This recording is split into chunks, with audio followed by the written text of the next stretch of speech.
안녕하세요. WMH 채널입니다. 최근 일본 언론을 보면 한국 경제가 아직도 일본 경제에 의존한다는 기사를 많이 볼 수 있습니다. 2월 17일 일본 현대 비즈니스지에서는 한국 경제가 중국의 코로나19의 영향으로 그동안 중국 경제에 의존했던 한국이 경제 성장을 지탱해온 수출이 불안정해 실업률이 증가하여 한국 경제에 부담을 주고 있다고 보도했습니다. 특히 한국에는 품질이 높은 반도체 재료 등을 생산하거나 필요한 자금을 조달할 충분한 능력이 갖춰져 있지 않은 것으로 보인다며 한국 경제의 비중이 높은 재벌 기업의 사업 운영에 일본의 경영자원이 빠질 수 없음을 시사한다고 말했습니다. 또한 일본의 경영자원과 중국의 노동력 등에 의존해온 한국 경제가 나아갈 길은 주요국과의 관계를 재검토하여 자국의 경제와 사회의 안정을 최우선 목표로 해야 한다고 덧붙였습니다. 결국 이 기사가 하고 싶은 말은 코로나19로 중국 경제가 불안정하니 한국 경제가 예전처럼 일본 경제에 의존해야 한다고 주장하고 있습니다. 그러나 중국의 코로나19 바이러스 확산과 한국의 불매운동으로 추락한 것은 일본 경제입니다. 특히 일본 정부가 지난해 10월 단행한 소비세 인상이 일본 경제를 위협하는 부메랑으로 돌아왔습니다. 작년 4분기 일본의 GDP는 전분기보다 1.6% 감소했다고 일본 니혼게이자이 신문이 일본 내각부 발표를 인용해 17일 보도했습니다. 예상치인 0.9% 감소보다 크게 악화한 결과입니다. GDP의 절반을 차지하는 민간 소비의 위축이 지표 악화의 주원인으로 꼽히고 있습니다. 기존 8%에서 10%로 껑충 뛰어오른 소비세율이 일본 가계에 돈줄을 조이면서 지난해 4분기 민간 소비 지출이 2.9%나 감소했기 때문입니다. 시장의 충격도 컸습니다. 17일 도쿄 주식시장에서 니케이 225 지수는 전날보다 0.69% 하락한 23,523.24를 기록했습니다. 주가지수는 한때 1% 넘게 급락하기도 했지만 중국 증시의 상승이 추가 하락을 막았습니다. 그러나 단기간 내 일본 경제 성장률이 반등하기는 힘들 것이라는 비관적 전망이 이어지고 있습니다. 당초 소비세율 인상의 명목은 재정 건전화와 공약 실현이었습니다.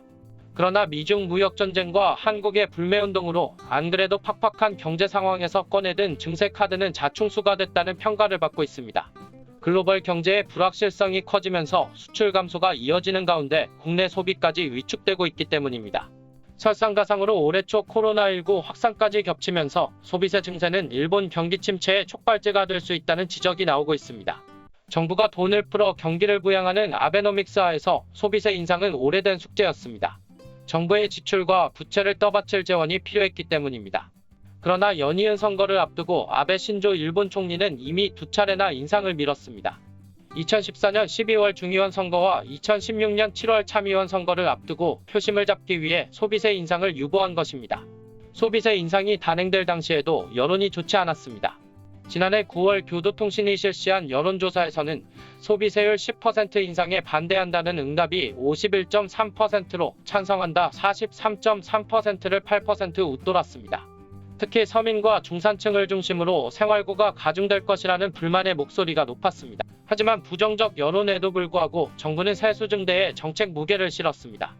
일본 정부가 천문학적으로 늘어나는 재정 적자를 방치하는 것은 한계가 있기 때문입니다.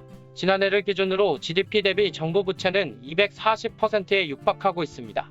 이처럼 지나친 부채는 일본 국제시장과 엔화지위를 약화시킬 수밖에 없습니다.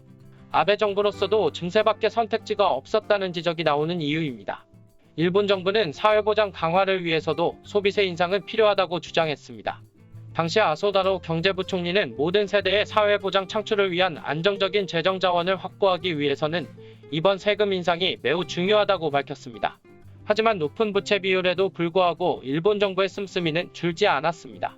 올해 일본 정부의 예산은 2019년 예상과 비교해 1조 2,009억엔 증가한 102조 6,580억엔으로 역대 최대 규모입니다. 지난해에 이어 2년 연속 연간 예산이 일반회계 기준으로 100조엔이 넘어갔습니다.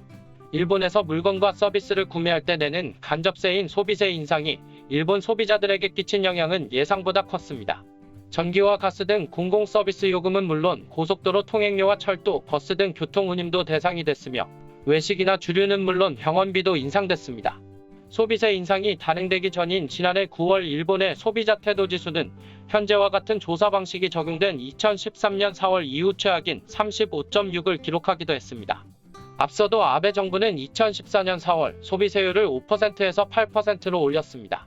당시 소비세율 인상 직전에 소비가 집중되고 이후 소비가 침체되는 부작용으로 경제 성장률이 마이너스를 기록하며 큰 타격을 입었습니다. 문제는 과거에 비해 글로벌 경제 상황이 더 악화됐다는 것입니다. 그동안 일본 경제는 국내 소비의 장기 침체를 중국 등의 수출로 상쇄해왔지만 무역 전쟁으로 인한 경기 둔화와 코로나19 등으로 이마저도 동력을 잃고 있습니다. 여기에 국내 소비가 소비세로 더욱 위축된다면 영세 기업들의 줄도산이 이어질 수도 있다는 지적도 나오고 있습니다. 야마토증권의 이와시타마리 수석 이코노미스트는 17일 니혼게이자이 신문에 실질 GDP 성장률이 급감한 최대 요인은 지난해 10월 소비세율 인상이라면서 올해 1분기에도 어려운 상황은 이어질 것이다. 코로나19 등의 영향으로 GDP의 약 절반을 차지하는 개인 소비가 증가로 돌아서기는 쉽지 않을 것으로 보인다고 지적했습니다. 일본의 GDP는 지난 20년간 계속 축소되고 있으며 일본인들의 급여도 10년간 오르지 않고 있습니다. 그동안 1억 2천만 인구로 경제에 든든한 버팀목을 해왔던 내수 시장이 위축되고 있고 수출 또한 쉽지 않은 상황에서 일본 경제의 탈출구는 보이지 않고 있습니다. 이상 마치겠습니다. 시청해주셔서 고맙습니다. WMH 채널이었습니다.